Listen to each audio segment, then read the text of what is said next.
It's an overcast afternoon on February 3, 2019, as the pilot of a Cessna 414 Chancellor prepares to depart from Fullerton Municipal Airport in California. The pilot's destination is Minden, Nevada, 320 nautical miles to the north. Although the current conditions at Fullerton are VFR, light rains have been moving through the area throughout the day. It's part of a low-pressure trough lingering over much of Southern California. Cloud cover is broken at 4,000 feet and overcast at 5,000 feet, with visibility at 10 statute miles.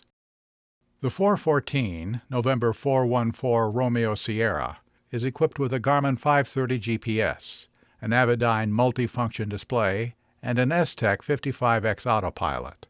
The pilot is instrument rated with over 10,200 hours of logged flight time. The 414 taxis to runway 24 and contacts the tower. Fullerton Tower, this is Chancellor 414 Romeo Airways going 24, requesting a left downwind departure. Chancellor 414 Romeo Sierra Fullerton Tower, runway 24, clear for takeoff. Left downwind departure is approved. 4 clear for takeoff, left downwind departure is approved. 4 Romeo Sierra, roger, and thank you.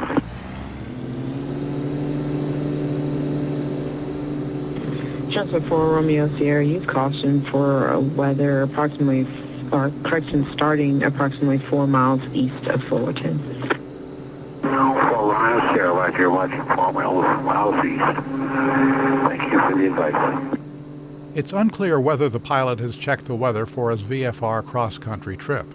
He has not filed a flight plan, and there is no record of a pre-flight weather briefing. The 414 makes a climbing left turn to an easterly heading. About 4 minutes into the flight, the aircraft has traveled approximately 4 miles east of the airport and is now entering the area the controller has warned him about. It's 1:42 p.m., Super Bowl Sunday. On the ground below, citizens go about their lives anticipating a face-off between the Los Angeles Rams and the New England Patriots later this evening.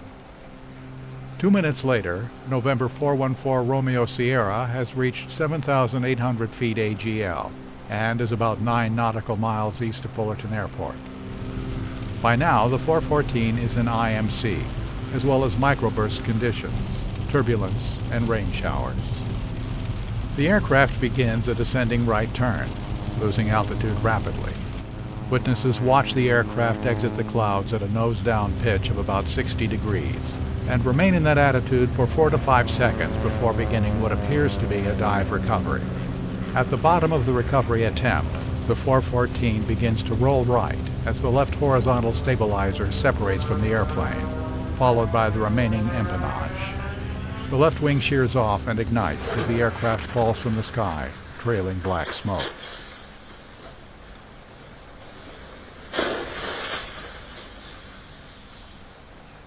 The impact results in a wreckage area about 1,000 feet long and 800 feet wide.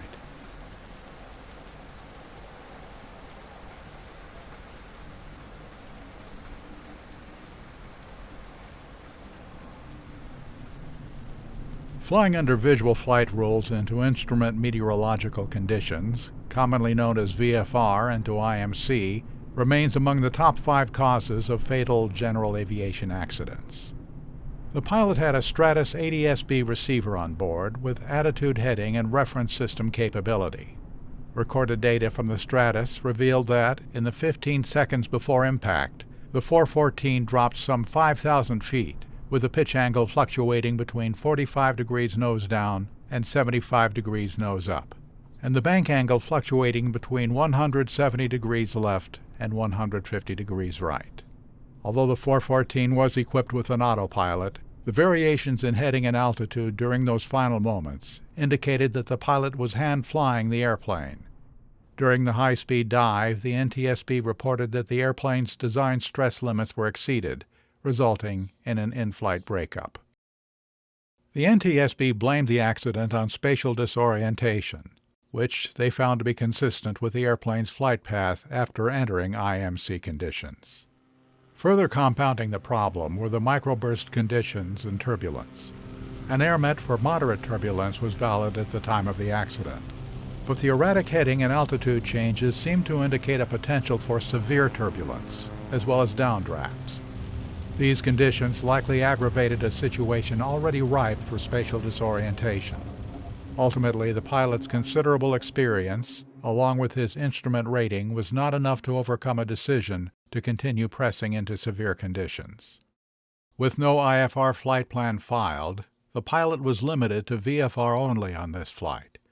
He was warned of the weather in his direction of flight, but dismissed it, either thinking he could avoid it or believing he didn't really need an IFR clearance to simply punch through it. Perhaps he was overconfident in the heavy stability of the 414 to deal with the dramatic weather in front of him. The NTSB would determine that this was not the first time the pilot had displayed a seemingly cavalier attitude. The post-crash investigation revealed the pilot's history of unsafe tendencies, chief among them the hazardous attitude of anti-authority. In January of 1977, the pilot was flying from Las Vegas to Long Beach with a passenger when he encountered icing conditions and low visibility. At that time, he was not instrument rated, but he told air traffic control that he was in order to finish the flight. A judge later determined that the pilot disregarded airspace rules and posed a potential threat to himself, his passenger, and other users of the system, and suspended his license for 120 days. The FAA outlines 5 hazardous attitudes that can undermine a pilot's aeronautical decision-making: anti-authority, impulsivity, invulnerability, macho, and resignation. This pilot's actions are an apotheosis of the anti-authority attitude, a belief that the rules don't apply. It's a posture that can develop in pilots as we become more experienced, overconfident, and complacent. Over time, our attitudes shift and we begin to push the limits of safety. We might grow to think that certain rules are unnecessary or too rigid. It can become easy to skip checklists, ignore advice from instructors or ATC, or fly in poorer weather than legal constraints or good judgment allow. The pilot also displayed signs of the invulnerability and macho attitudes, the belief that accidents only happen to other pilots, and the inclination to prove oneself by taking unnecessary risks, respectively. Flying directly into an area of known bad weather, or in the 1977 case, pressing on in low visibility despite not having adequate training, would seem to suggest an overconfident mindset. We are all susceptible to the 5 hazardous attitudes, though we may not display them as blatantly as this pilot. We may try to justify our actions, telling ourselves we can skirt the rules or procedures because we've done it before, with no prior consequences. But a mindset like this can catch up with us. It's not clear what legal plan the pilot developed to stay clear of clouds, or whether he cared. Nor is it clear if his plan accommodated forecasts for moderate turbulence and nearby thunderstorms, which would include microbursts, producing severe downdrafts. Perhaps the pilot was taking risks that he had taken successfully before. Only on this flight, the factors were different. As GA pilots, we can learn from this incident by evaluating our own traits and understanding how small deviations can seep into our decision-making and result in hazardous attitudes. When the anti-authority attitude tempts us, we need to remind ourselves that the rules are usually right. Many of the regulations we fly by have come at great cost and sacrifice, often growing out of tragedy and lessons learned from others.